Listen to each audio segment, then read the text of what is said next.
Recording in progress. I'd like to welcome everybody to the November edition of, what are we called now? Keeping Up with Tech, with formerly the West Suburban Club. Our format will be as typical, open forum, and then we'll go into some of the presentation things that I had selected as topics for tonight, and we can kick off from there and go somewhere else. Who'd like to open up the floor with the first question of the evening? Bob? Bob, are you there? Oh, everyone, oh, that's right. Bob? I am. Would you like to be co-host? Well, if you want. Okay, I will make you co-host. Tim sort of suckered me into it one time. Well, it's pretty simple. The one thing I will ask is that you can make some like metadata notes, like a couple of keywords of topics, and just give those to me in a text message at the next day or something like that. Okay. And then track of how many people came into the meetings. Mm-hmm. That helps a lot. All right. The metadata would be something like, we talked about BIOS. So you beat BIOS, something simple. All right. Who'd like to, Tim, yes.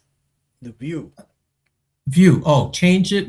I got to change my view to speaker view. Got it. Thank you for reminding me of that. And who'd like to open up the floor with the first question of the evening? Problem with gallery is I don't see everybody in gallery, so use the hand feature. Tom? Okay, it will be a quick question. It's how do I boot a system with a thumb drive? A USB thumb drive. I'm not understanding how do you build a system with a thumb drive? No, how do I boot it? Boot it from a thumb drive. Yes. Anyone want to comment? Oh, Bob's got his hand up. You can. Okay. It depends on, first, how you get into your BIOS. Second, it depends on how your boot order is set up in that BIOS. It should be set, and you really want to do this with every new PC, so that it goes USB first. That isn't always default in BIOS. You want USB first because that's usually going to be how you'll rescue the system if anything goes wrong. You have the flash drive in before you boot. You hit whatever key it is that you jam on in order to get into your BIOS. In my case, it's delete.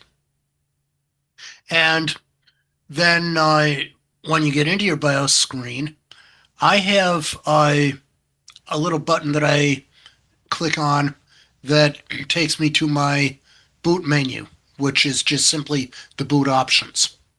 And usually toward the bottom of it will be this new boot option to boot from that USB. And it might have one or two partitions depending on what USB it is. And you boot on the partition where the program is.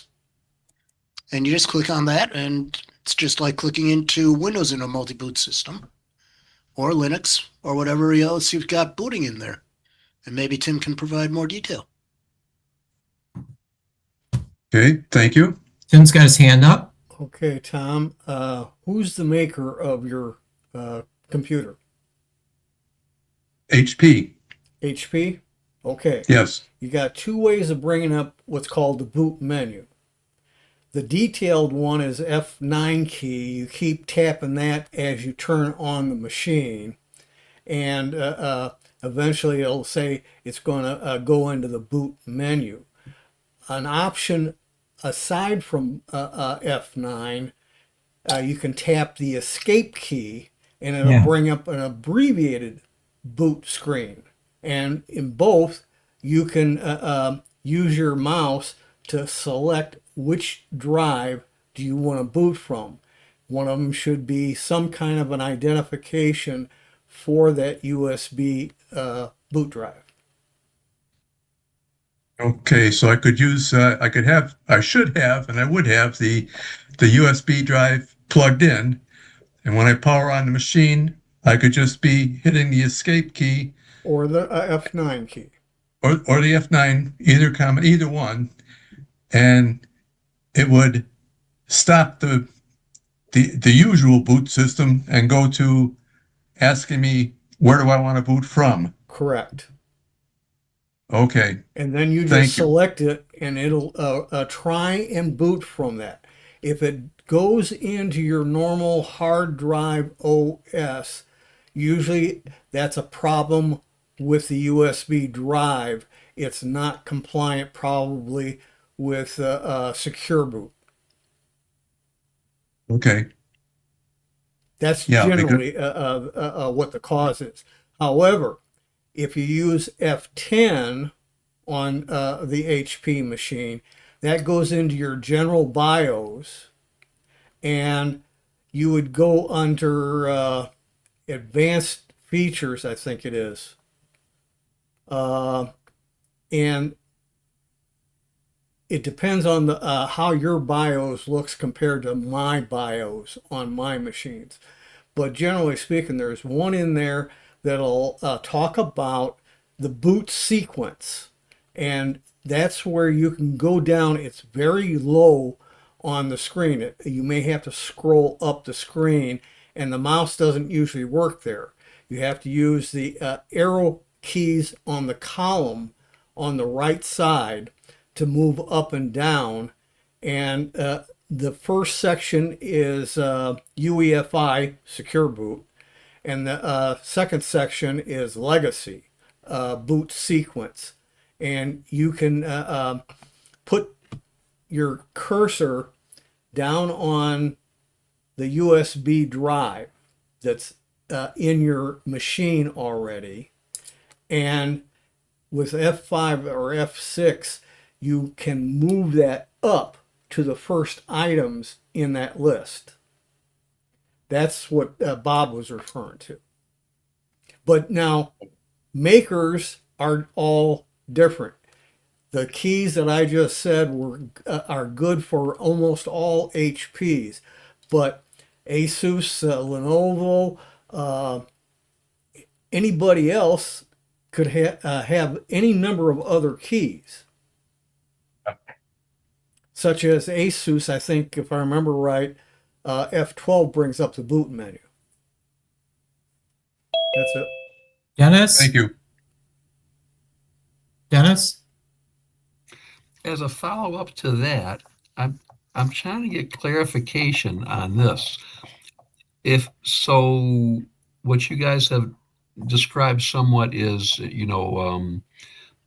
F9 and the escape key temporarily telling your system, oh, boot from the thumb. If you want to have it permanently, always check the USB drive, then you can get into the BIOS and tell it to do that. But if your computer has has been set, you bought it and it has secure boot and UEFI, both. Can you make that change and tell it to boot from the USB without worrying that it's secure boot or UEFI? That won't matter at all? Well, the only time it matters is if the boot drive on the USB does not recognize and have secure boot feature, then it won't work. Wait, say that again. If the USB drive itself? Here's a USB drive.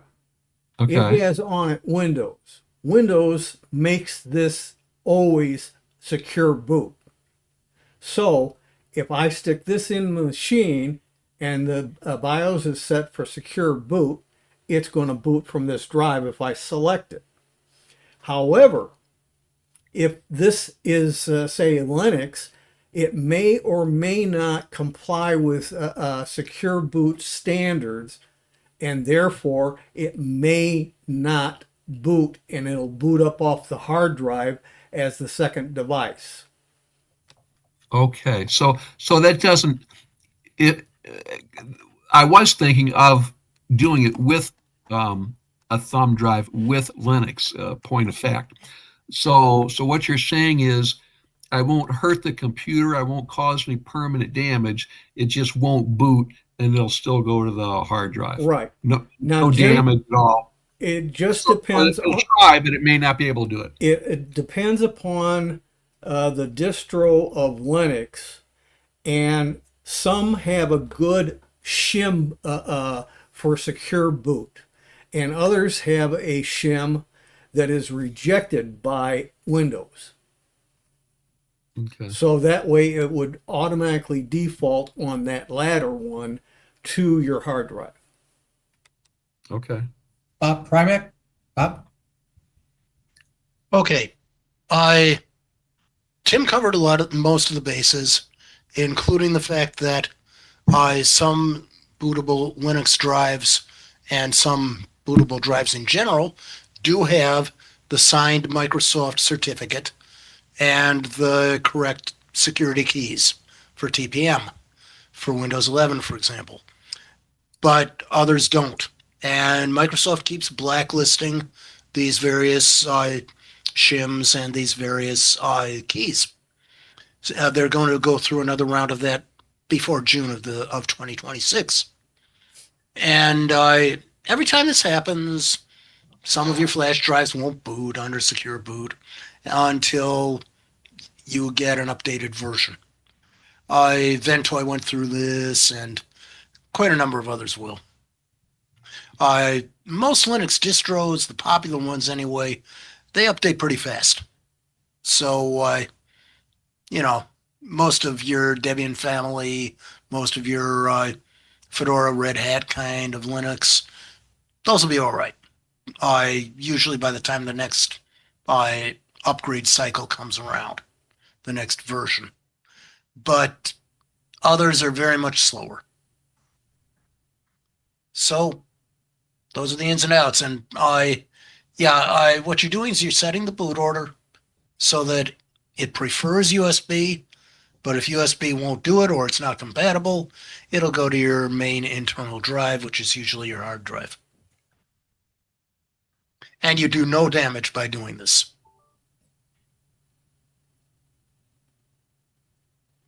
I'm not sure how we got on to Linux here, but okay. Yeah, I've been doing this for years. And it's the same with Windows utilities as it is with Linux stuff. So this actually does apply to Windows. It applies to your Windows rescue drives. It applies to the media creation drives. It applies to Windows utility drives and ones that are made by Etcher and other Windows tools. Thank you. Next question, new direction? None. I know I had a question, but I don't remember what it was. I hate it when I got distracted. I wanted to write that one down. I did try to use, I was talking about this a little earlier to Tim.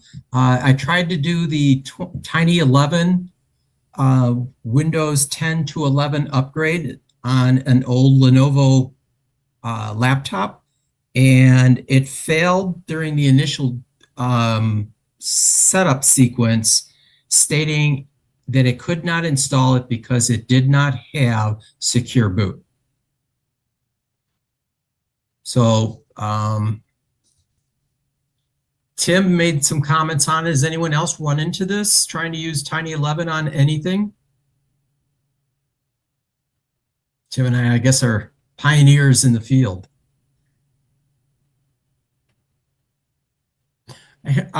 Anyone have any machines that they're not going to be able to upgrade to Windows 10 or Windows 11? I got lots of them. How many you want? You're a collector of them, but anyone else in the group? Well, Sanford, Wayne I have does. one. Wayne? Oh. Yeah, I've got an older HP that's still got Windows 10, and I hadn't been running it for probably 6-9 months. I tried the other day to turn it on, and to try to update, and the thing just, I mean, it acts weird, and the pointer jumps all over the place, even though I'm not touching the mouse. It just, I have a heck of a time trying to do anything. Well, you think Microsoft sabotaged it? That's what I'm wondering.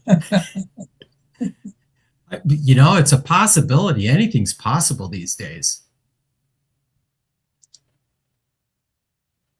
Yeah, your hand's not raised. Go down to reacts and raise your hand. Oh, is that Bert? Yes, Bert. Okay, so I found the word to raise it. Anyway. Now I was having trouble with my machine, my Windows 11 machine, moving up.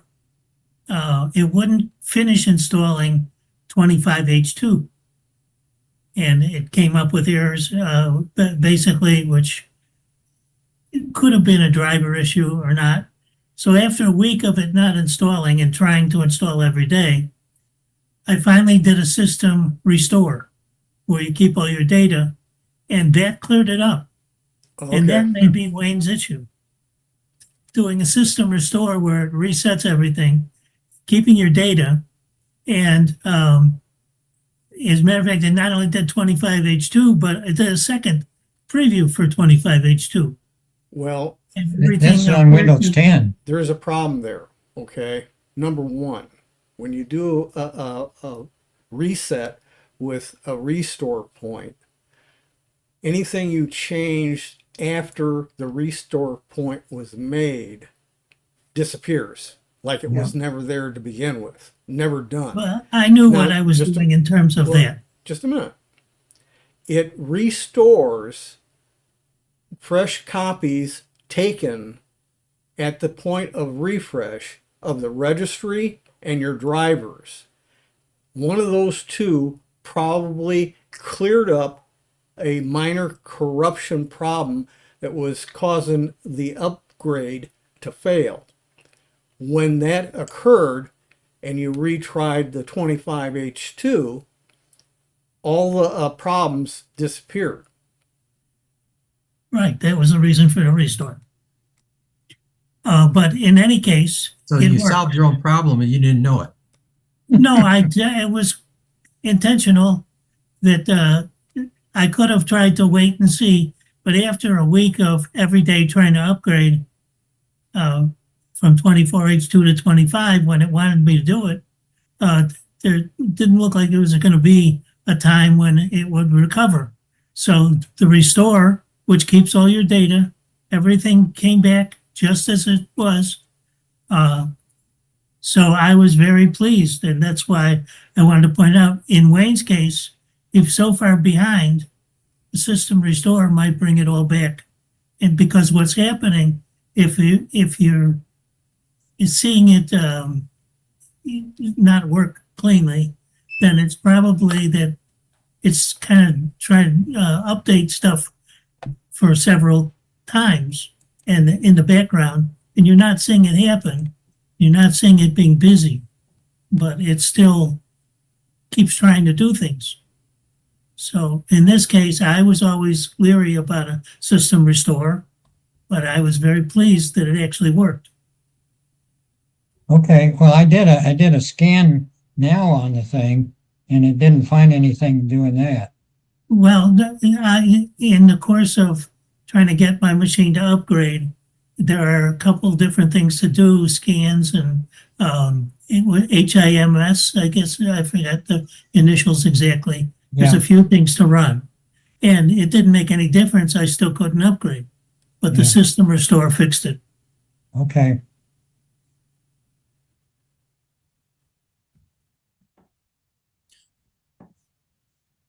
Tim, you have your hand up? Well, Bob's before me. Oh, Bob was before you? Yes, Bob. You're muted. Doing this the right way, there's basically 3 levels of restore plus all this scan now DISM stuff. That's the least destructive. Then there's You can do a system restore, which will keep everything the way it was, except it will get rid of any recent changes in programs or drivers. Then there's the so-called over-the-top reinstall, which keeps your files and reinstalls Windows. And if all that fails, you're stuck doing something where you're going to want to have a good data backup because you're going to be getting rid of everything and starting over.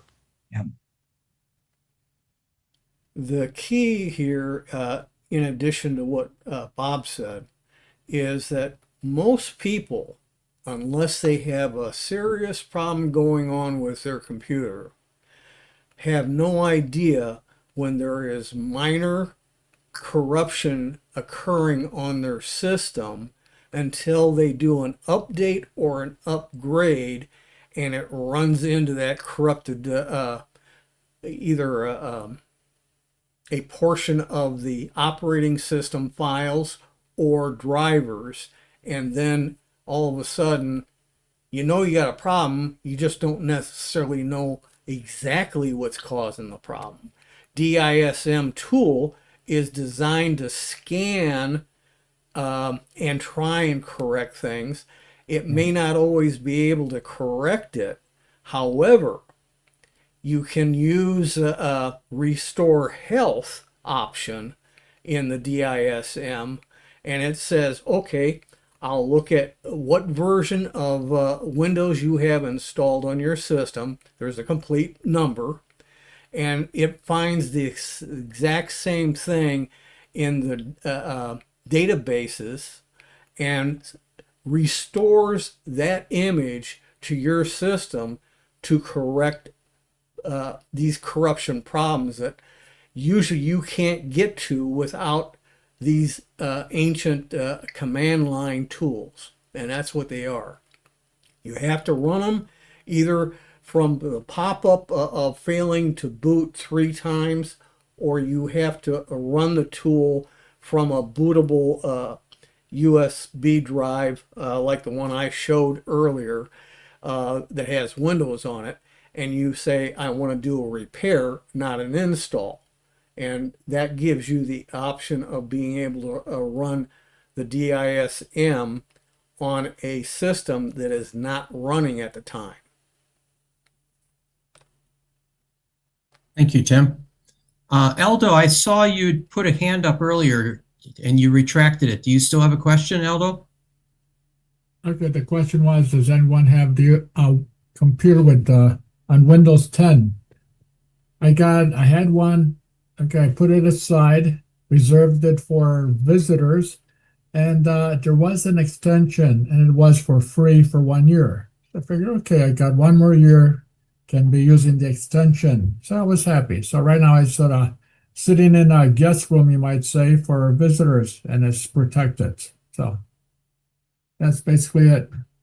Okay. You brought up Tom, go ahead. I also have one that's working on Windows 10, and the reason I asked about the USB thumb drive was because I do have a way, I believe, to get around upgrading up to Windows 11 on a machine that can only work with Windows 10, and I'm going to try it. Okay. Okay, we got another one on the type rope. Tom, you can lower your hand. Yeah, I'm going to hit that now. Okay. You know, Bert, you said you did restored from a backup. Where did this backup come from? Well, no, first of all, there's certain things. PC Manager, is that available on Windows 10 or only 11? Both. Okay, so in PC Manager, there's a whole bunch of tools in there, and so that's where I tried to get everything repaired, but that's not where the restore is. Restore is in the settings for Windows 11. So if you go into the Windows 11 settings, and you go over to system. Is it system? Probably not. System, and then you go, yeah, there's under system in settings, there's a recovery. And that's where you can get make the restore, I believe. Well, We're taking your word for this now. here's the thing. 11 and the late Windows 10s, starting I think with 1909 version of 10, Microsoft in its wisdom turned off the restore point feature. That requires you to know that that's turned off, and you have to go in and turn it back on, and then set up only between 2 and 3% of storage to use for restore points, because restore points are snapshots of your system that can be restored to get rid of some problems if they didn't pre-exist before the restore point was created. And you have automatic ones when you try and do an update or an upgrade, and you have, but only if that's turned on, and you have manual ones you can create because you want to make a change and you're not sure if it's going to work out. So you make a restore point first manually, and then you do whatever change you're going to do. If it works out, you forget about the restore point. If it doesn't work out, you restore the restore point, and whatever you changed disappears. Can you show us how to check and see if we have restore points turned on? Can you share the screen and show us how to do that? Well, I do it a different way than most folks. Well, boy, that's, what the heck? You guys are right in the middle of the screen. You must have some odd feature turned on, because all your images are in the middle of the screen. So I'm not sure how this is going to work out. Okay, wait, maybe I change the view here. Hit stop sharing. All right. Now that's in gallery view. Okay, let's go to gallery. Now try it again. Try sharing your screen. See what that does. And no, you're still in the middle of the screen. Okay, then it's not the gallery that's doing it. And it's not speaker view either. So it goes side by side. Did that change anything? No. I'm trying I'm seeing if anything changes here. Nope.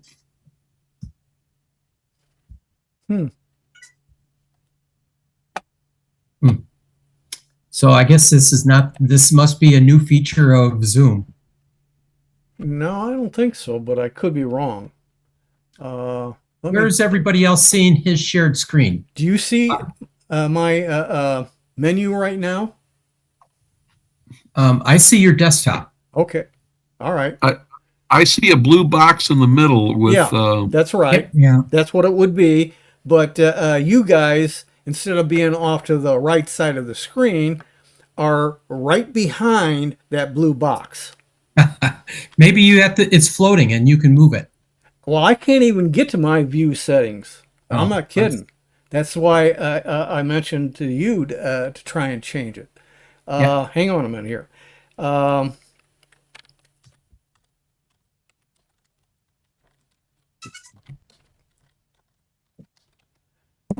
right, now, see it says create restore point, because I put in the search here, restore point. So I go there, and let's see what, and once the master password, Tell me what your master password is, and I'll put it in. ABC 1, 2, 3, baby, you and me. Isn't that supposed to be ABC 1, 2, 3? All right. Now, I don't know how well you can see it. This is weird looking. But anyway, if you note up here, it's highlighted the tab system protections, restore point, configuration, and create. Right now, I have restore point a little bit on the C drive, but I put the majority of my storage on a D drive on the same storage device.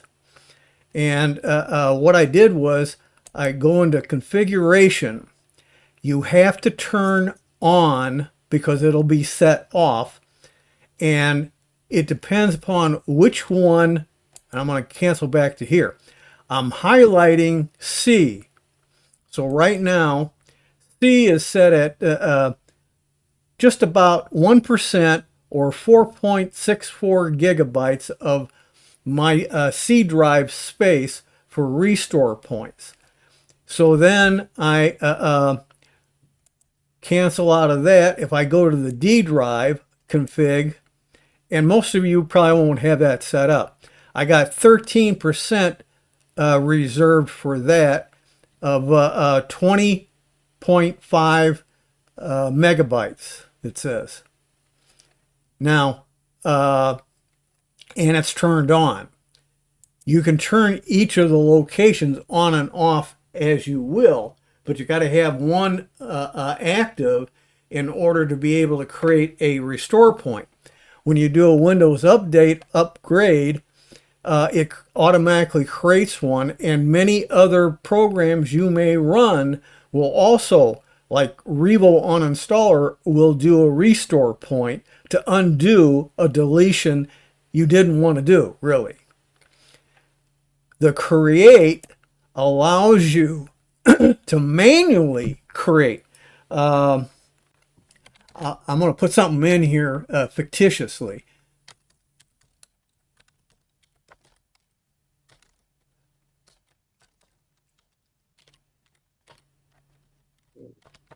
Okay, I put in there my own title of change the registry. That's what I intend to do. And the date that I made this on, and I hit the create button. And it will go through and make a snapshot of a lot of the key components of your Windows operating system, which if something goes wrong with what I change in the registry, I can restore that restore point, and it's as though I did nothing.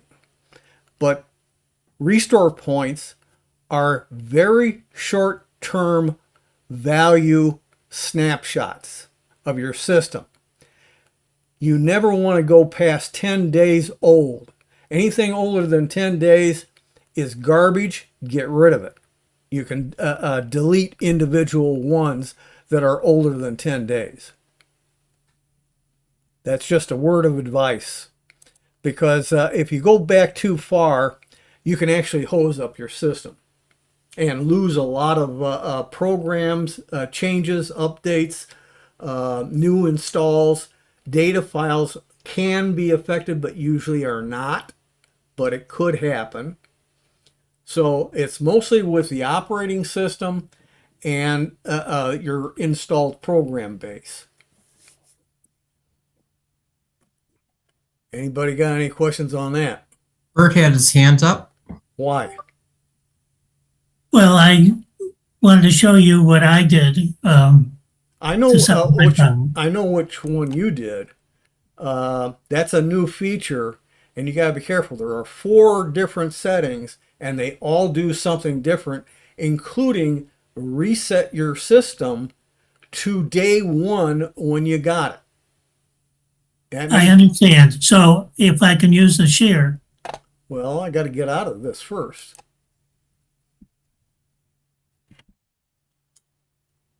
all right, let's come over here. right, so basically, in settings, you go to home, Well, wait a minute. We are and I not went seeing over anything. to system. If you're sharing, you didn't share. Okay, let's try it again. I've used the feature before myself that you're using. All right, I don't want to.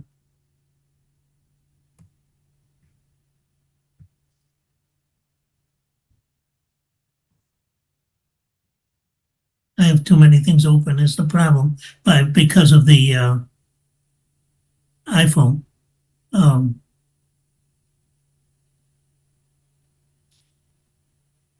There you go. That's the iPhone one, but so what I want now is this one. Can you see this? Yep. Okay, so that's setting up, going to settings, and then over here, I scroll down to recovery. And this is where I got it to recover and keep my data Well, without resetting your system. All right. yeah. This is Now, before I did this, I did a couple of things too. I went over to check storage and made sure I had enough space. And I found that one of the problems that I was taking up a lot of space was Adobe Acrobat, which installed when it wasn't supposed to. And it took 27 gig of space. And I deleted that app, and that brought my space back. But doing this with the System Restore, after having tested all the other tools, got me back, but it takes that's a brand new. maybe an hour and a half, 2 hours. That's a brand new tool they came out with in 24H2 and will continue forward in 25H2 and beyond. Well, that's why I wanted to make sure you saw what I was talking about. No, I already knew about that because I've used it at least once myself now. But it's different than the restore points, which it seems like Microsoft's depreciating in value. But if you use a lot of information on the internet about things, including the AI clients, a lot of times they're going to tell you, do a restore point. Well, anyway, so I'm just trying to demonstrate what I did.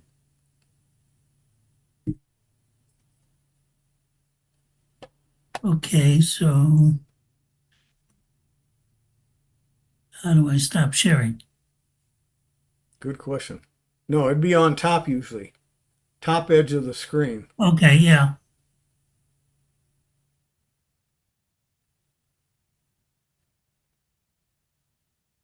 No? Yeah, there's a stop there. A red stop. All right, now it came up. Okay, You can lower your hand too. yes.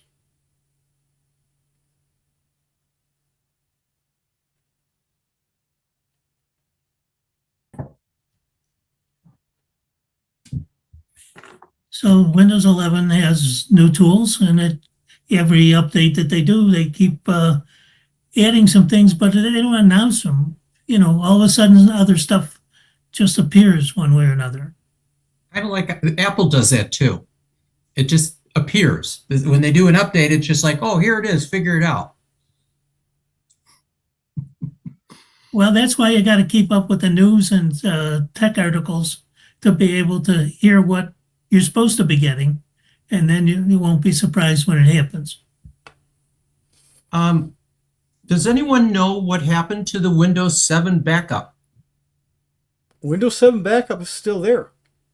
Where? I tried to find it tonight and I couldn't find it. If you go into, if you're on 11, you go into settings, apps, and all apps. And then if you click on the white alphabetic characters and select W, it'll go down to the bottom section.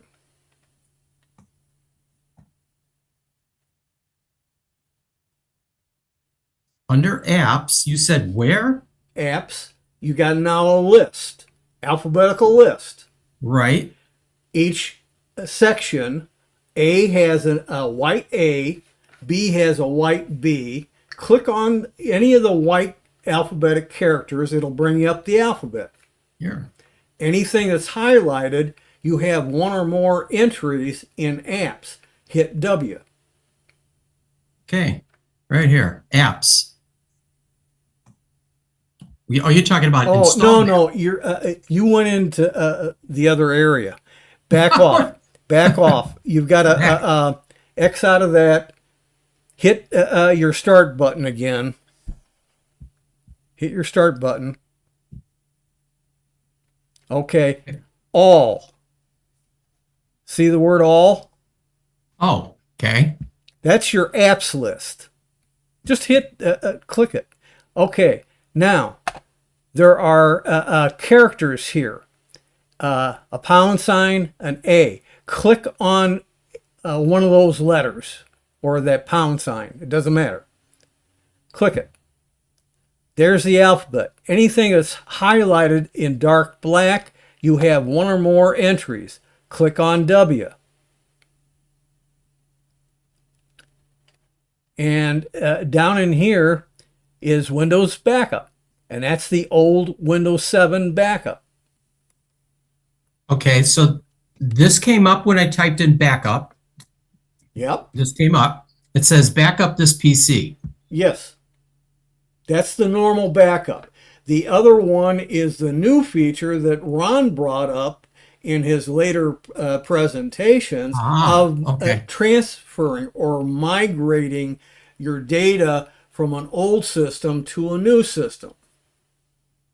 But what this is doing, this is not backing up locally. This is backing up to OneDrive. No kidding, but you can change the location usually. I have never used this. This is, Microsoft said in 2019, don't use this piece of software, even though they keep putting it in every version of Windows. Go get a third-party application that usually gives you the ability to have your backup verified as to whether it's good or not good. Okay. This does not have that feature. No, I get that, but I'm still trying to ascertain if this is Windows 7 backup. It is. Should I not be able to see the previous Windows 7 backups that I had made? Not here. I forget how you get into it because, like I said, I don't use this at all. Okay. And The only time you see your previous backups is if you've shifted into restore mode. Then you see your previous ones, so you can select the one you want and restore it. But if you're only going in the front end to backup, you don't see the old ones. You just see the what you need to do to create the new backup. Okay.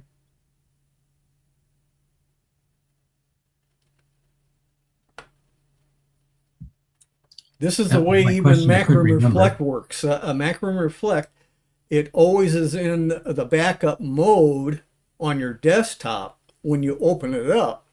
But if you use the restore rescue media and boot your computer with that and have your backup drive plugged in, it will be in restore mode and you'll be able to see any of your prior backups to be able to find it if you got multiple machines, find the specific one for that you want and restore it.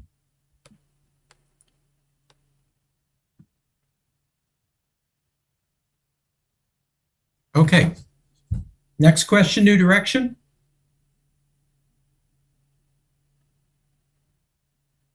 All right, from here, we can go into some of the subjects that I sent out for discussion for tonight. Kind of a new approach is that we filter through stuff based off of our master topic, which is keeping up with tech.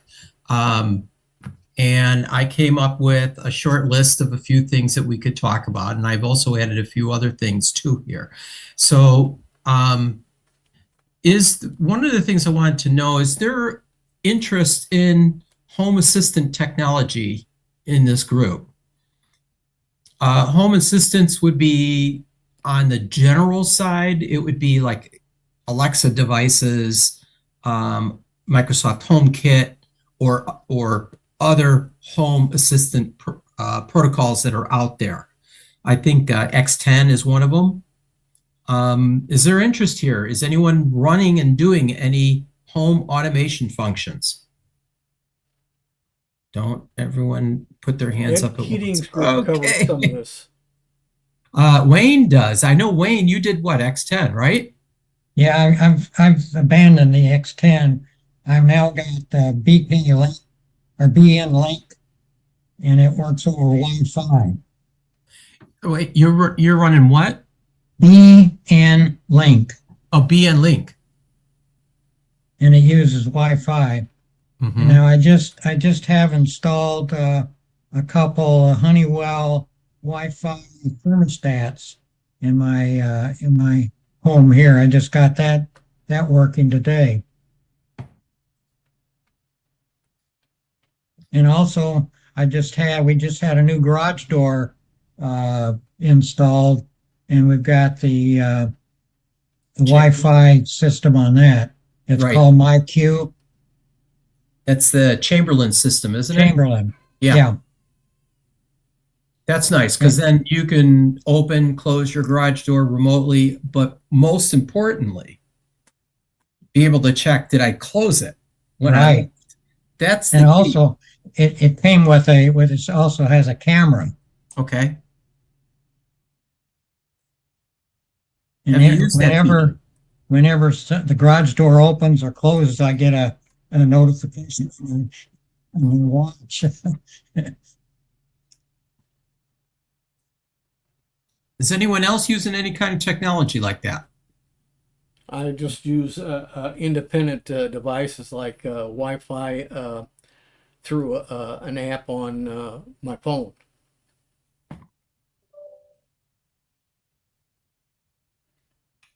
How about Nest thermostat? I threw that out there. Is anyone version 1 or 2 of the Nest thermostats? No. I do, but I guess I'm a sole person here. The problem with Nest thermostats version 1 and 2 is Microsoft, who bought Nest because they wanted their technology, is no longer supporting version 1 and 2, and they're making you buy a new version of it or cripple down the features of your 10-year-old thermostat. Basically, those were smart thermostats that you were capable of addressing to them through the internet. They have now disabled that feature on those. If you want that feature back, you got to buy a new one. But I did have a link for somebody created a hack to be able to reprogram the thermostat to run it an open source software instead of running the Google Nest stuff. So that was an option we could have talked about, but nobody here but me is a Nest user, so moot point. So that kind of kills the one of the topics that I was going to go into, a couple of topics. Here's one. 4K video download. Okay, the group should know about 4K video downloader.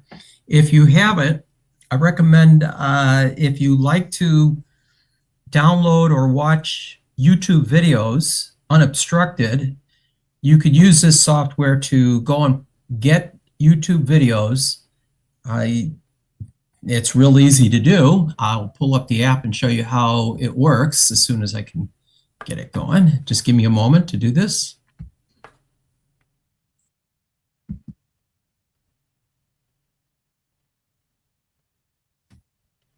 And I'll go to YouTube.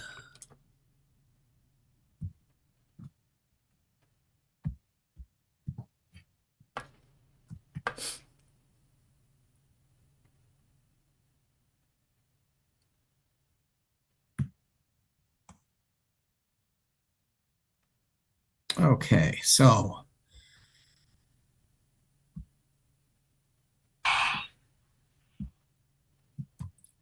bear with me. I will share my screen so you can see how this functions.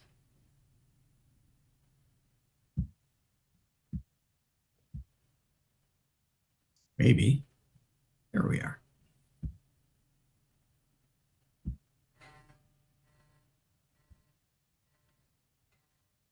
Okay, the program 4K video downloader, you should see it here in front of you. It is appearing here in the middle. Looks like a computer screen and it says paste link. Yeah. Okay, all right. So it's a very small program. And what you do is you go to YouTube and you find a video. I brought up this, maybe I shouldn't show this one since this is for personal use, but I can't display the video because it is copyrighted. But I'm showing the action of it. So what you do is you pull up the video, you copy the URL, go to the program, and paste the link. And if all goes well, it will automatically start downloading it after it parses the video. Like I said, if all goes well. It doesn't always work, but it does work a lot of the time. One of the things, the main purpose for me illustrating this program, and it looks like it's not doing so well on this particular video, I don't know why, is I'm going to search for the Chicago Computer Society. Oh, I wanted to do that on YouTube, sorry, my bad.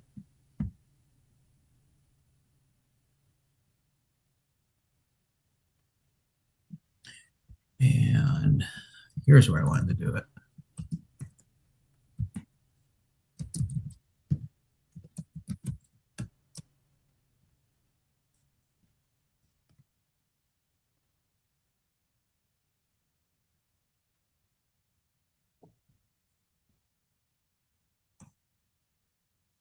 And we have playlists here. So the playlists, we could just pull up Keeping Up with Tech, let's say. And some are experimenting with I'll pause that. If I'm doing this right, again, you would copy the URL and then paste it in here. And it gives you the option to download the playlist or just the individual video. If you download the playlist, it will grab all the videos that we have on our channel under that playlist. You could just do simply as that. And unluckily, the free version only lets you take 10 at a time. So, if you buy the upgraded one, you can grab them all. But I did want to show that there is a way of doing this. You can go through and download 10 at a time on this, through this program, so using this program.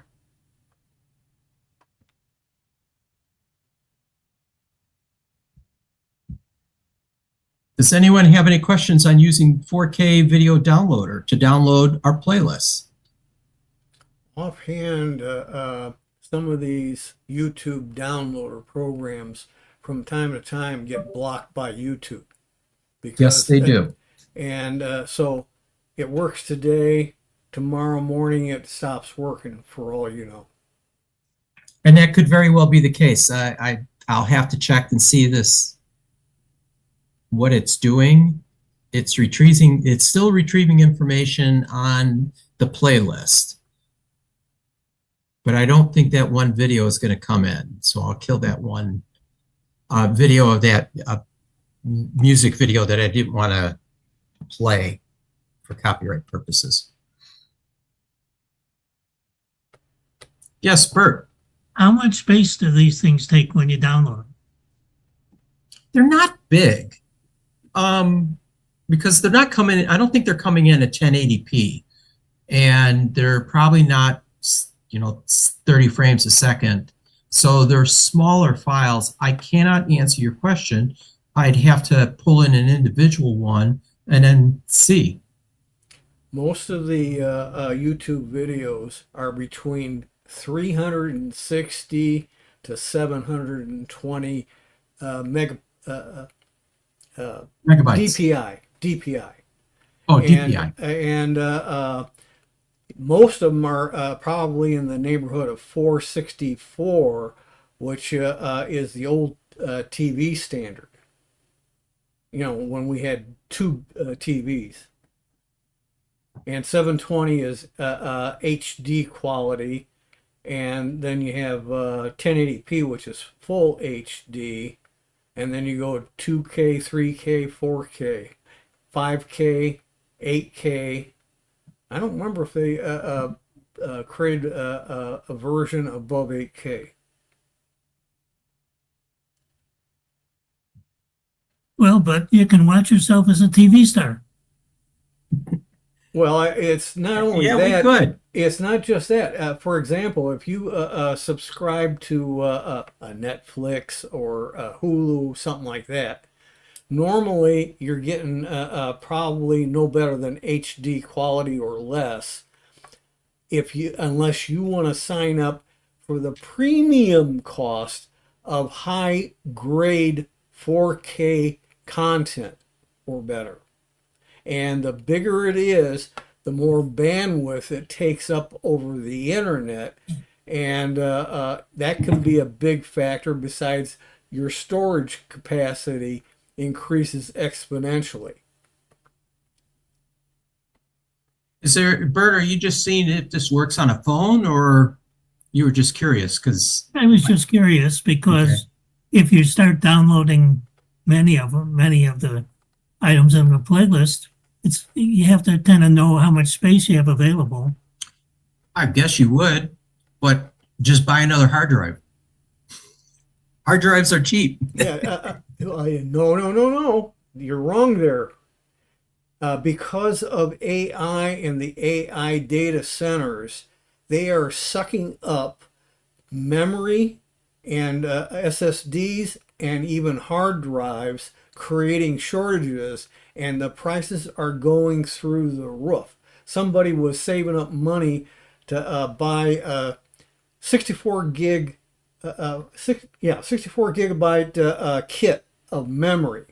I don't know if it was 4 or 5, but I think it was 5. And it was, at that time when he was looking at it, cost $280.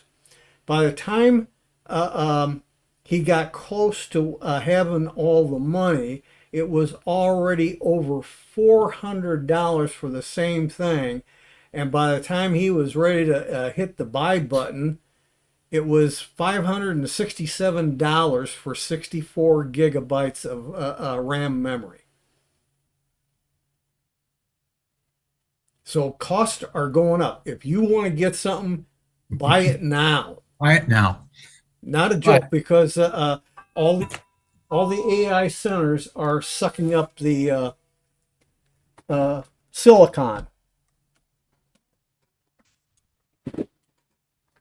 Hang on a minute. I got somebody at the door. Okay, anyone else want to comment on this subject here? 4K video. Oh, you wanted to know about the file size. And I did want to illustrate to you that I downloaded a video that is 45 minutes in length, but it's a 1080p, really high res, and it came in at 1.5 gigabytes. Then there was another file that video that I downloaded that is 2 hours long, and that's only 650 megs. So your mileage can vary, Bert. Okay. It's what encryption was used, or protocol was used. Is it H264, 265? How many frames per second? Yada, yada, yada, yada. Well, I used to try and download some tech things, and I finally gave up with the idea that they not only are obsolete sometimes quickly, but it's just too much space is needed. Yeah, they do. If anything, you want to take it, put it on a USB stick, watch it for a short period, get the information you need off of it and get rid of it. Because you can always get another copy from YouTube if you needed it. Right. Well, different.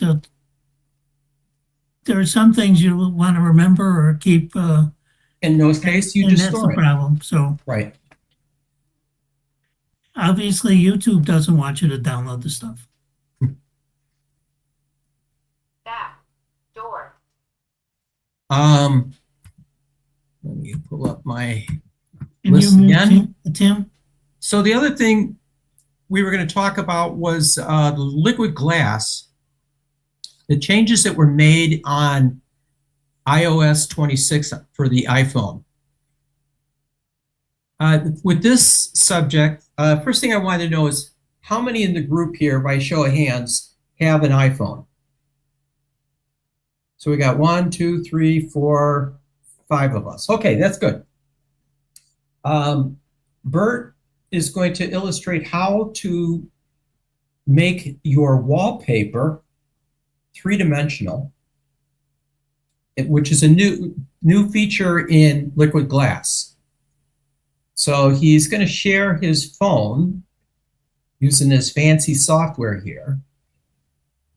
Whoop, what's that? Oh, QR code. No. Oh wait, let me He's got to redo go it. Whatever about he's this got a to little do. differently. So I want to do So if this. you have an iPhone, you do need to have the latest version. That is iOS 26.1, I think is the newest version of it. If you have an old iPhone that won't take that one, these features will not be available to you. The biggest impression, Bert, whenever you're ready, I'm just checking. Yeah, I'm just trying to figure out how to get started here. Okay. So one of the things they did, they created what they call liquid glass, which created a three-dimensional view on your phone itself. It really changed the interface, so it has more depth to it, if you will, and they kind of prettied up a lot of the features. This also works with the Apple Watch. The Apple Watch now has liquid glass views, so things kind of are fluid in a way that they look. When you move your hand, it kind of rotates and moves around from your point of view. So it's and it's not bad. It's just, or shall I say, distracting.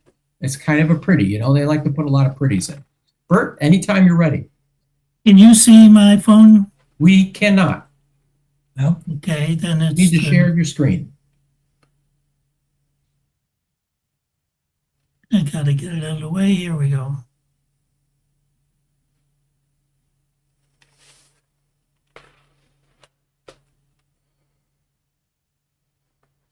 All right. Can't see anything yet. Right. Bert's going to go down to wallpaper on his phone. He's doing this on his phone without the mouse. I gotta remember what wallpaper. Right. Go up. Just There's went by. wallpaper. There you go. Click on wallpaper, and then that's right. We got this guy here. This is his desktop, I guess. What do they call that? Not the lock screen. This is right. The one on the left is your lock screen, and the one on the right is your desktop. Okay, so when you want to add wallpaper, there's layouts is what that was before. Right. And then here's some samples of things that are here. So one of the things I wanted to point out was this one, which takes the pictures and brings it together with the larger time in there. And apparently the time though I'm not sure how it's doing it, but you can scroll up to make the time bigger or smaller. I think you do it with your finger. Well, it's not working with my finger. Okay. Try going on the hamburger menu on Here's the the right side. three So depth effect. depth effect is what gives it the 3D effect. All right, but it's not doing it with that picture. Let's go back to But this. it already did it. Try it on this one. In this picture, with the Look at three MT. dots, depth effect. Right, because we did this before. So check. There we go. When you got the depth effect with the picture and your fingers, you can adjust it somewhat. I just did it, but now it's not doing it. There's also color adjustments on here.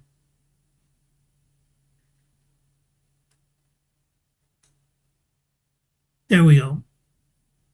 See how the time Wow. got bigger? That's the 3D effect they're talking about. Well, it's also the effect behind them. What it does is it blurs the background more to change the depth of field. Right. This Here's feature the- works with photos, not with just like static wallpaper. So you have to use a photo for this depth effect or 3D effect to come into play. So this is all about backgrounds. And you can, at the top here, you can see you can add pictures of different things. Depending on what background you want to have, and may can adjust the layout maybe. There we go. So it's kind of like, what do you want it to be? Right. They call it spatial. What do they call this? Spatial scene is the terms that they're using. There's a lot of things about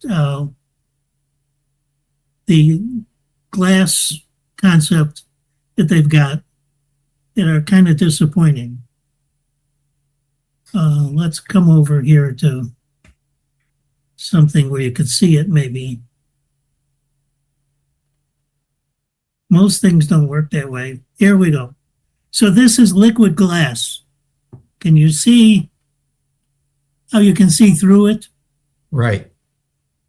That's the big deal called the glass. And I find it means nothing. Before it would just be a color background.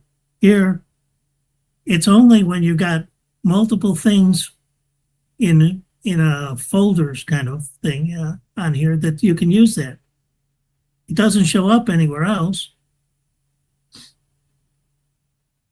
mean, I have a lot of things on here. You mean when you have folders? Yeah, so if you have multiple things in one icon, then you can see the glass background. Other than that, doesn't really mean anything. Well, they It's like just a lot marketing. of things.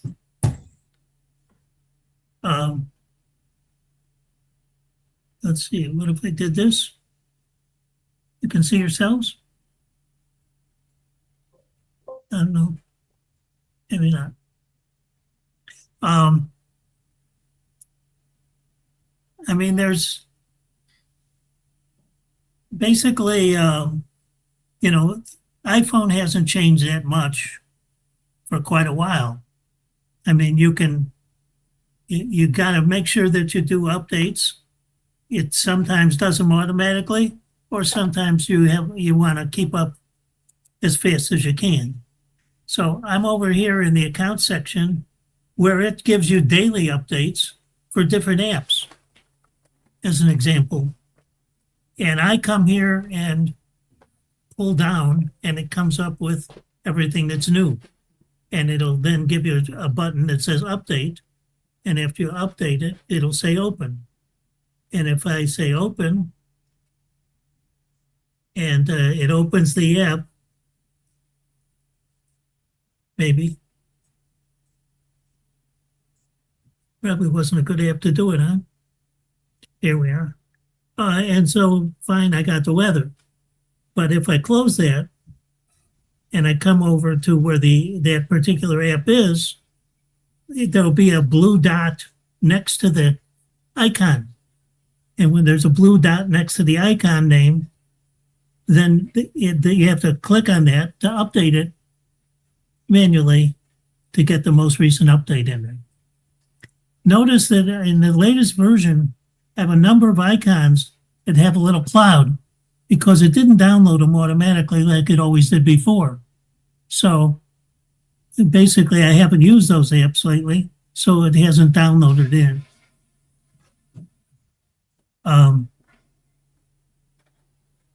Let's see here. So if I wanted to go to YouTube, I can get daily videos there, or different tech news from articles. I capture as many as I can of everything about Excel. And then I could play any of them that I want. And somehow I got 298 on there, but it zeroes out somewhere along the way and starts over. I don't know what it does, why it does that, or when. I use an app here, WBBM Radio, so I can listen to the radio news every day. Is to keep up with things that way. There's an app here for NASA. And these are all free apps. NASA's probably not working because of the government shutdown. And I have an Xfinity Comcast, and I have a Comcast app, and I can watch television on my phone, which I do often. I can do it on the computer. I can do it on the phone. So Matlab's on right now, and I can, click anything and open it up, or the FBI or whatever I choose to. So I use the phone a lot. I do a lot of streaming through Xfinity or other apps. I have Paramount, Disney, HBO, Hulu I used to do, and Netflix I used to do. Sirius XM radio for my car, I get that. You notice if I hold it too close, it tells me. LinkedIn is here also. I don't know what the news is for today for that. I don't find LinkedIn that exciting, but it's there. How do you get this thing to begin with? How do I get what? The iPhone? You go to a store, you buy one. No, I've got an iPhone. What is this AirDroid Cast? How do you get to that? Oh, that's a program I loaded. They charged $42 a year. And then you install the program, AirDroid it's called. And you install the program on your phone, and it gives you a code on the screen, and then you install it on your computer, and you match the code. In other words, here's what I can show you here. So this is a subscription? Yeah, you're going to get 3 days or something for free. But originally it was like $2 or $3 a month, and I figured that was worthwhile. So basically, I can be able to see whatever's on my phone on the computer this way. This is different than AirDrop, is it? Isn't it? I don't know. I didn't use it. So like AirDrop, you can send... Most of those things are to transfer files. Right. I'm not trying to transfer files. Once in a while, for instance, maybe I don't want to do that. I don't know. Bert, have you ever used AirDrop? No. Okay, AirDrop would be a way for you to share video or photos with a computer or TV in your household. Most newer smart TVs today will accept an AirDrop. So you just basically pull up AirDrop and you'll be able to connect to that TV and stream a video right from your phone to the TV without doing anything else. Well, I don't have a newer TV, so okay. I do have Roku on my TV. It also works with an Apple TV. It may work with your Roku. Yeah, Roku has a lot of things on it, but mostly the way I have it set up, Roku just kind of gets you to pick the apps you want to do. Okay. So, basically you can, but I get the, once I turn on the Roku device, which isn't on right now. Roku does not work with AirDrop. Okay. But it does work with Apple's AirPlay. I know that if you have an Apple TV device, you can AirDrop right to that. There is no CCS2. Oh, that's right. I have an old app icon on there.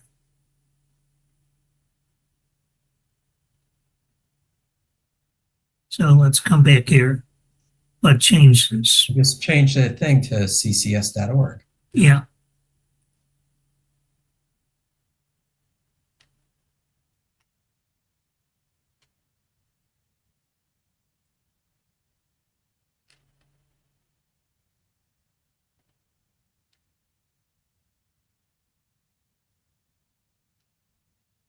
There we go.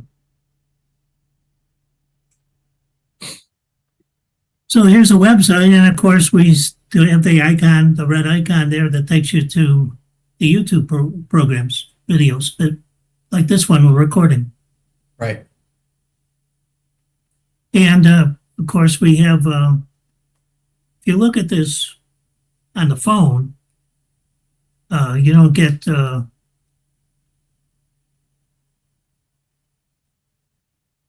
you have to, let's see, you have to go to the sitemap, I think, to be able to go to clubs and SIGs.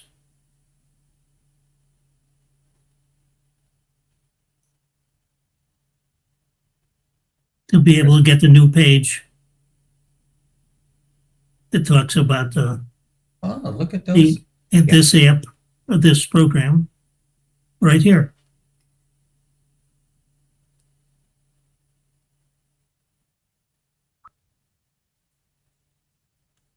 So, now of course, it's kind of weird the way the phone things work. If you're, because you can keep going back to previous pages this way. It sort of scroll up a little bit, and then you can see places you've been. So, if you're using your phone, hopefully you know how to do that. And there's even Zoom here that I have installed. So I could theoretically be on Zoom through the phone to go to this meeting.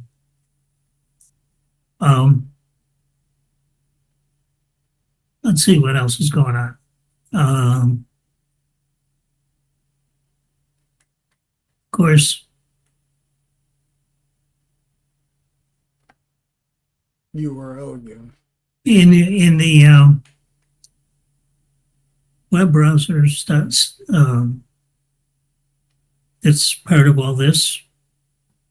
You can see previous pages and look at them this way, and put the plus and get a new blank message for all the new news coming up. And of course, if you're Elon Musk, you can get your $1 trillion. So obviously the articles that come up here are based on what you're used to seeing or your interest areas in theory.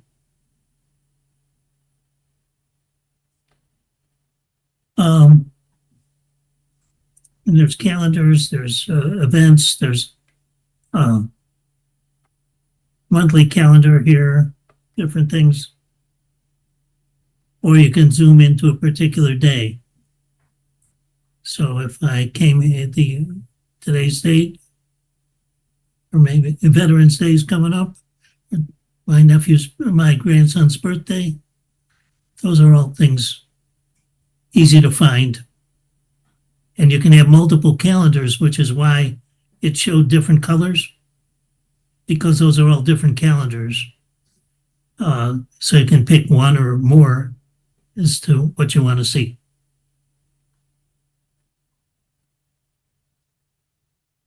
Something somebody's interested in seeing is a stock market. Down, down, down, down. That's today. I mean, it's been going up for a long time. And if you want, you can click and pick so it doesn't look like it's going down. But of course, you have to go back a number of years. There is Word, Excel,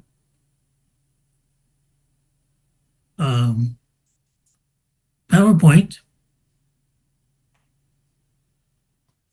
This was a PowerPoint I was creating.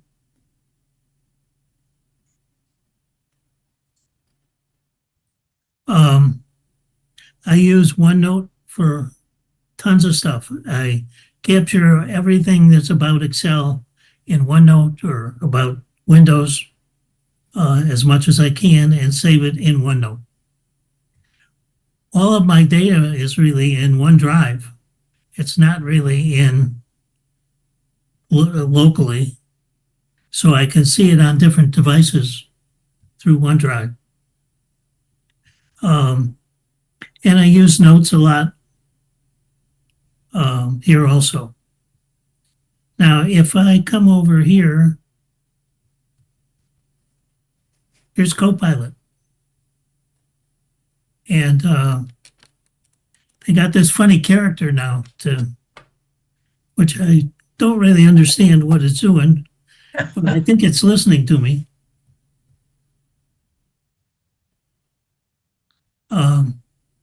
And it does have previous questions I've asked it. Yeah. I've been having some trouble with emails last week, where an email comes in and then disappears. And I think it's because I have the Outlook for Windows and the Outlook for Classic Outlook from the app, but I can't figure it out quite yet. So I was asking Copilot what I could do about it. And apparently there's some automatic sweeps which are taking the mail. So the mail comes in, it loads into the mail app, and then disappears without my touching it or doing anything. And it doesn't go any place I can find it. So I'm still working on that problem. It doesn't do it for everything. It does it for some things.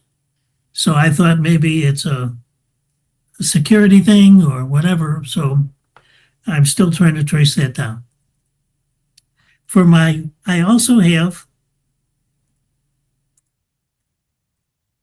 my Apple Watch. And with your Apple Watch, you can pick faces. And for instance, in the face I have, you can put different apps in different places.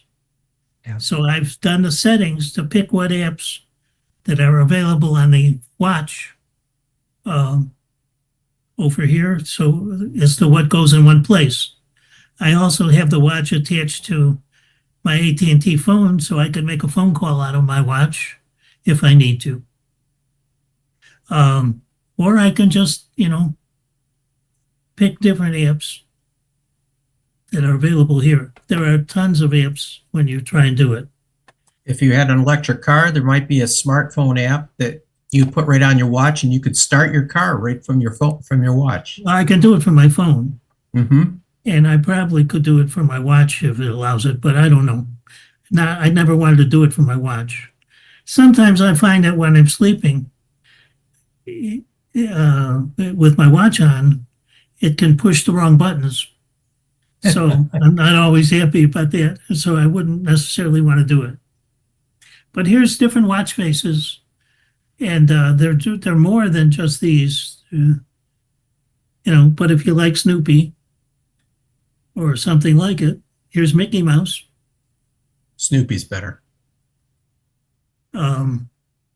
So you got lots of choices, and then for each of those, they have different things you can pick in terms of the app. And then what comes over here, here's kind of like the instructions for the watch, which, is sort of handy to have. So that was just in the watch app that you get. Yep. And there's tips and things like that too.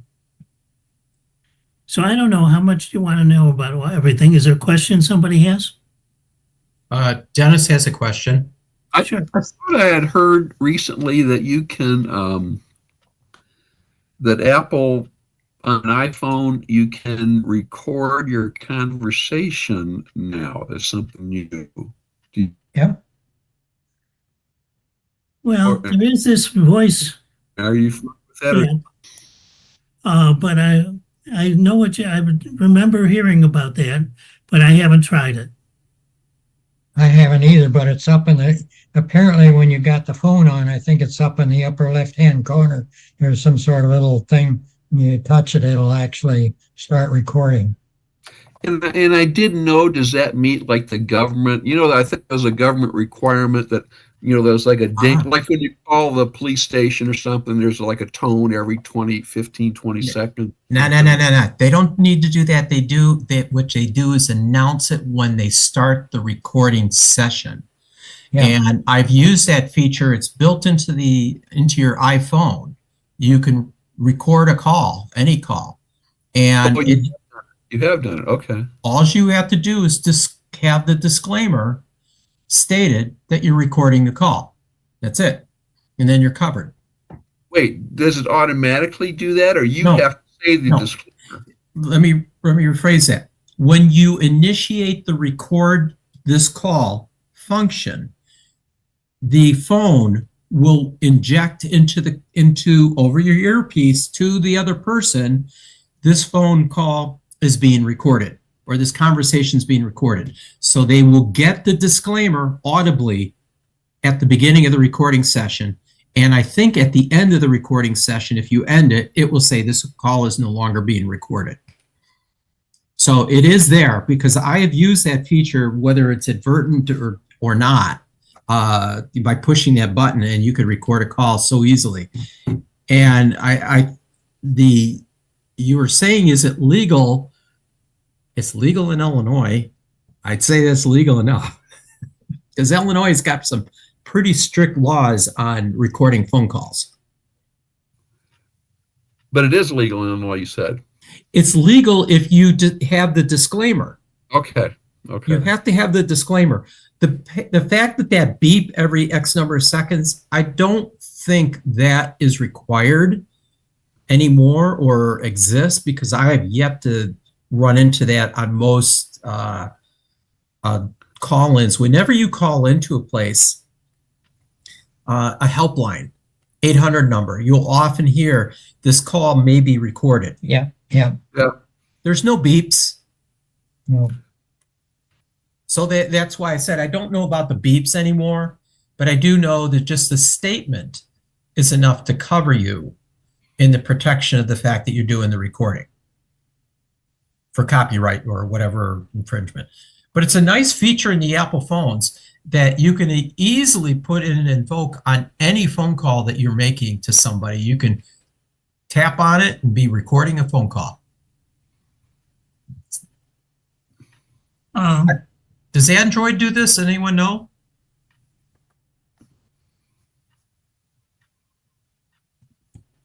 Bert, maybe you could do a quick look on Google look on how to record a phone call on your phone.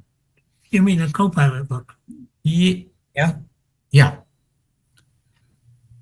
Well, I just wanted to show you that I have a Thurrott.com app, which I pay for, and they have daily, we'll say Windows Weekly programs, which you can also get on Twit. If you go to Windows, again, it's about a 2-hour program every week, and they do keep up information about Windows that's valuable.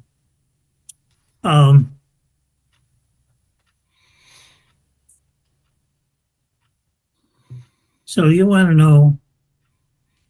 It's as simple as when you're on the call, there's a button that says record the call. And it's right on the screen. It's right on your screen. Yeah, but you have to be making a phone call at the time. You have to be making a call to somebody at the time. Right, which I can't do. Can it be an inbound call, Sanford? Somebody calls you and you can do it? Yeah, any call. Okay. Once you answer the call, you've initiated it, or it's whether it's inbound, outbound, it doesn't matter. There's a record button on there. Now this, think there might be something for Android too. Android phone. You could record a call on an Android phone using a built-in feature, Google Voice, or third-party app. For the built-in method, open the phone app during a call and tap on the record button. A Google Voice will come on and say, press 4 during the call that the call is being recorded. So it exists on an Android as well as Apple. I don't know if everyone knows this. Sometimes I'm tempted when I make a call to someplace and they go, this phone call may be recorded. I want to record it so they know that I'm recording them. just to get even. So did anybody have any more questions about the iPhone? Yeah, I explained that the depth, the 3D thing. You can do, so in your photos on your iPhone, you can make any picture appear as 3D. It isn't really 3D. It's just pretend. Yeah, you're playing with the depth of field with it. But yes, by clicking on those 3 buttons on the wallpaper, you can change that picture for the background here to have some more depth to it. Does that right on yours? Does that change the picture? Does it change the way the picture is saved, or it's just a momentary thing for the one picture disappears when you close the picture? It has nothing to do with the original. It's a setting of wallpaper for the home screen. Right, which is a copy of the original. Oh, I thought you said, Sanford, it was good for photos, not just wallpaper. No. You can pick what picture is in there. You could pick a picture and make it a wallpaper. Okay. The photo becomes the wallpaper. But it says in the article that I read, it does not work with existing wallpapers. But it does work with photos that you convert to wallpapers. Here you can see you can also have a group or pick things. I don't know if it scrolls through as you're doing it. But it depends on what your pictures are, I assume. It handles photos in different kinds of groupings in the apps. Oh, look at that. So, I mean, this is like a library, but then I could come back here and it might pick different groups. So there's a feature I have. Hey, Bert. Yeah. Can you go to your photo album? Yeah. Pick a picture, a group picture of some people in your photo album. All right. Click on one photo. So it becomes just the one photo. All right. Now click on below the three dots. You'll see the what's it? The hexagonal and right caret. Look in the upper right side down below the three dots. You'll see that thing that looks like a hexagon. No, what are you doing? We're not stickers. We're not doing stickers. The Korean. Okay, so below that, Yeah. not the hamburger one. Get out of that one. The yin yang. The next one down. The next icon down. That one. Spatial. All right, now you just played with the backgrounds here. Take your phone and move your phone around. See if it does anything. Just kind of wiggle it. Does it? Oh, we caught it. Do it again. Well, anything I have can be, depends on if you hold the phone beside. This is what I'm trying to illustrate to the group is how Dennis was asking, does this make the photos three-dimensional? This is how it does it. Is by it makes a spatial separation of the foreground to the background. So as Bert moves his phone around in his hands, everyone caught that real quickly there. Yeah. Real quickly, the foreground moved, stayed steady, and the background moved.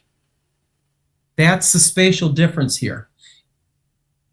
I'm guessing this app is having a little difficulty displaying this function, but I hope everyone gets the gist of it, that you could do that just by clicking on that little icon up there. All right, you can close that out if you want.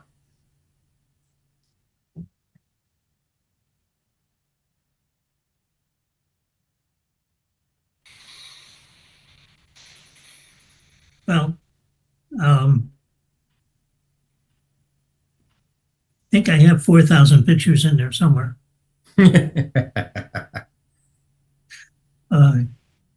It probably could tell me. I get to the right place.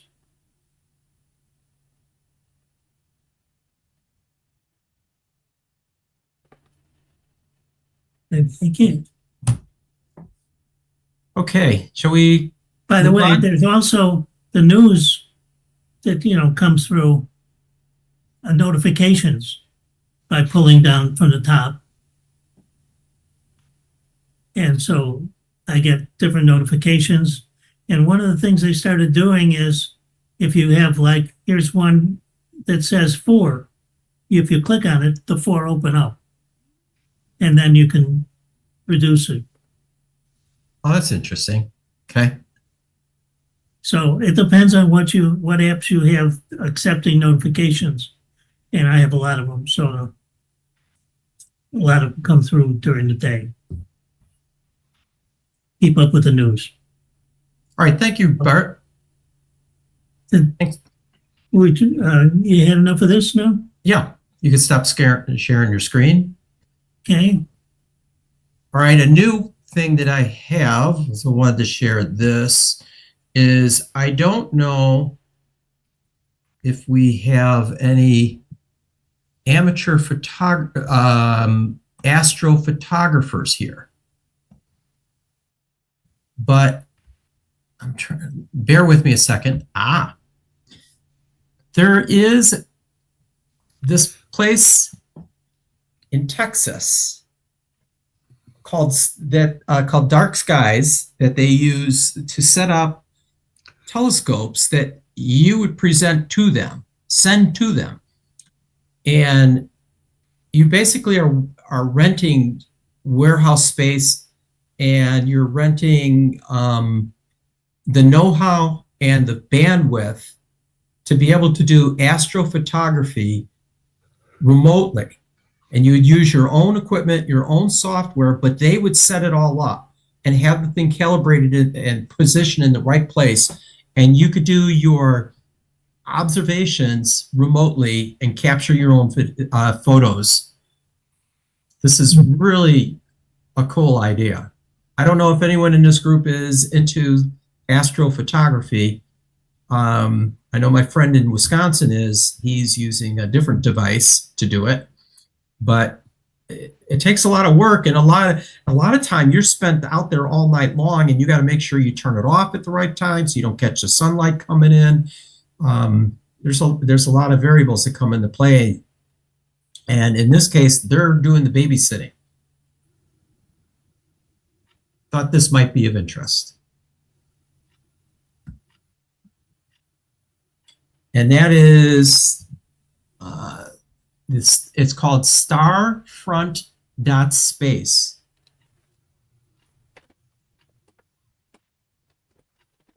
So you're basically renting a telescope for them to point at something you want to see? No, you are not renting the telescope. You're providing them with a telescope.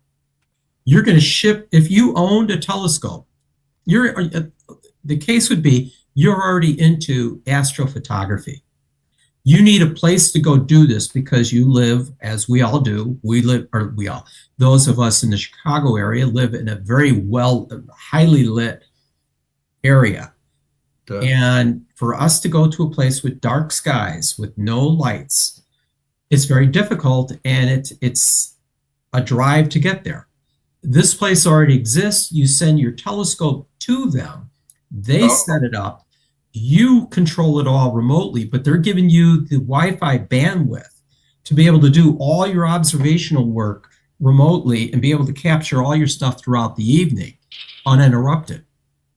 And then they have, as you saw, they have mobile tops that cover up the telescopes during the day and expose them at night. So you have to tell them where to keep pointing it. No, you're doing it. Oh, okay. Because if you have a good telescope, your telescope is probably going to have an equatorial mount on it, so it'll keep following the plane of ecliptic across, and they'll be responsible for setting it up to follow the plane of ecliptic. But you're the one running it. It's your telescope. They're providing you with a dark location, power, and internet connectivity, and I think expert know-how. And that's as much as I could tell you. If you're interested, read up on this place called starfront.space. I thought it was a pretty different concept here for astrophotography.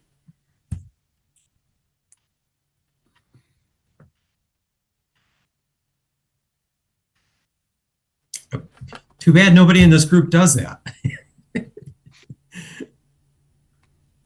I don't know if they peer size.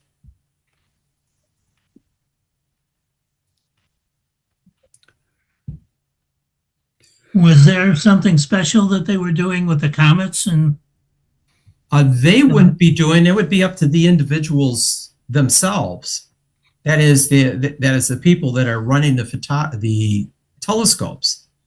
But it's not the company. They're providing you a location. Because this week, didn't they have a bigger moon?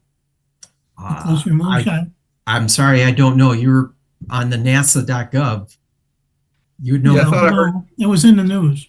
something. Supermoon, I heard, I thought. The supermoon, isn't that when it comes closest to the Earth? Right. Yeah. Right. Allegedly, it was the largest supermoon of the year. Of the year. So it meant it was pretty big, wasn't it? Well, when you look up in the sky, it doesn't look that big.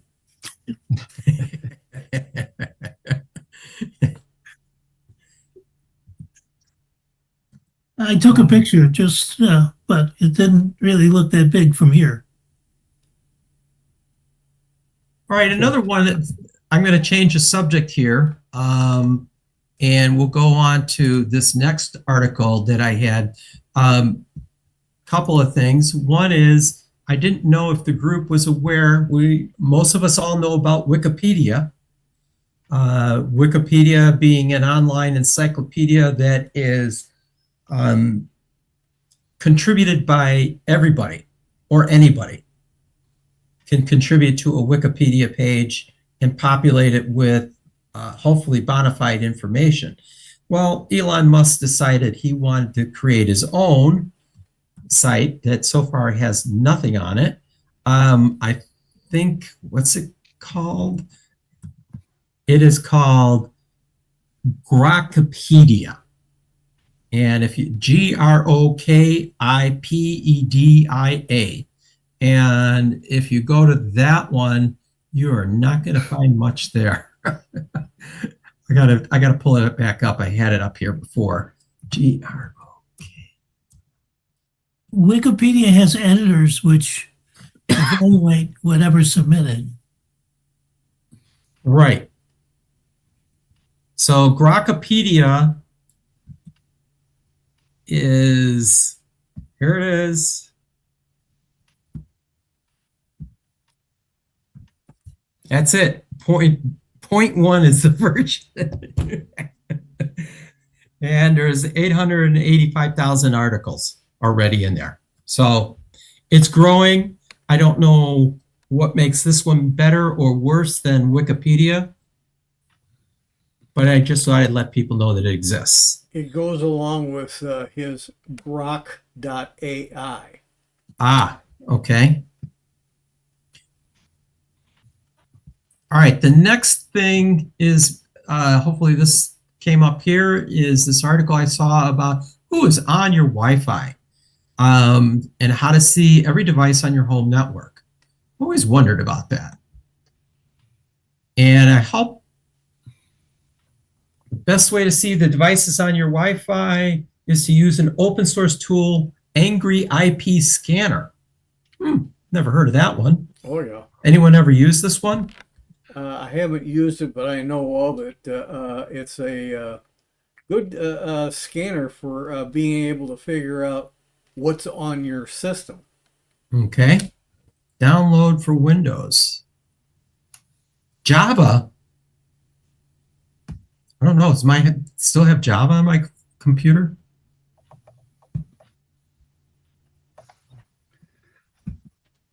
I'm loading it on just to see how this is going to work.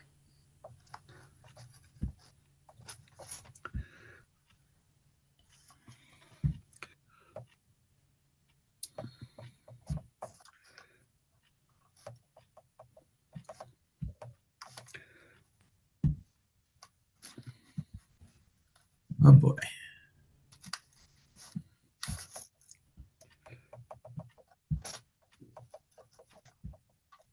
Yeah, close. I don't know if this app is still showing. It should be. Scan. Right now, we just see your web page. We see your web page only, not an app. Oh, it says your screen sharing is paused. Let me see. Let me try stop sharing. Maybe that could be interfering with that.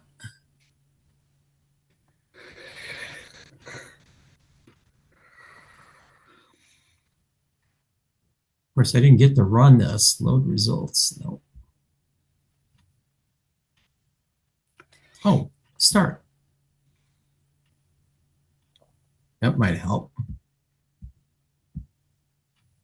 All right, so up here I hit start, right where my mouse is, and it's scanning my network, finding the IP addresses. Shows a lot of open ones.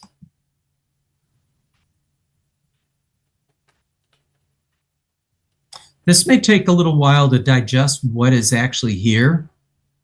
It's shown a lot of open ports that are not being used, but it also shows individual ones. Scanning complete.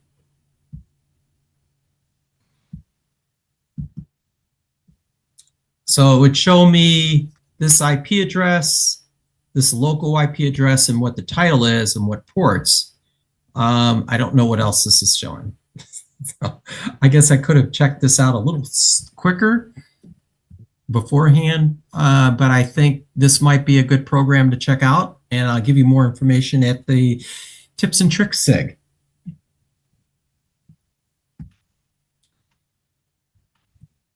And did I have any other ones? No, I did not. So with that, I'd like to know if were there any other questions or comments for the group tonight? Tim, I'm sorry, you're pointing and I'm not being a mind reader at the moment. That way. I Because can't hear you. You're Anybody, muted.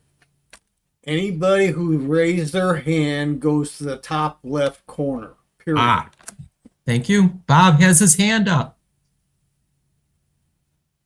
Yeah, there is a very simple application for Windows called from SZ Corporation called Homedale. And Homedale gives a lot more information and it's much better presented than this. Unfortunately, I would have to turn on location awareness in Windows 11 in order to show it. So I won't be able to show it during the meeting. Okay, so it's called Homedale, D-A-L-E? Homedale, Homedale from SZ Corporation. I will go and check this one out. Homedale. DALE. Homedale.com. No, it's SC Corporation and it's Homedale is the app. Okay. I will. There are other Homedales on the internet. And basically, it has about 5 tabs which show different aspects of your Wi-Fi. It shows different bands. It shows who's on it. It shows these various graphs and signal strength and whatnot. Thank you, Bob. And Homedale. Homedale. Homedale, Idaho. I don't think that's what you're talking about. You have to go to SZ Corporation. Is that SZ? It's the -SZ Corp.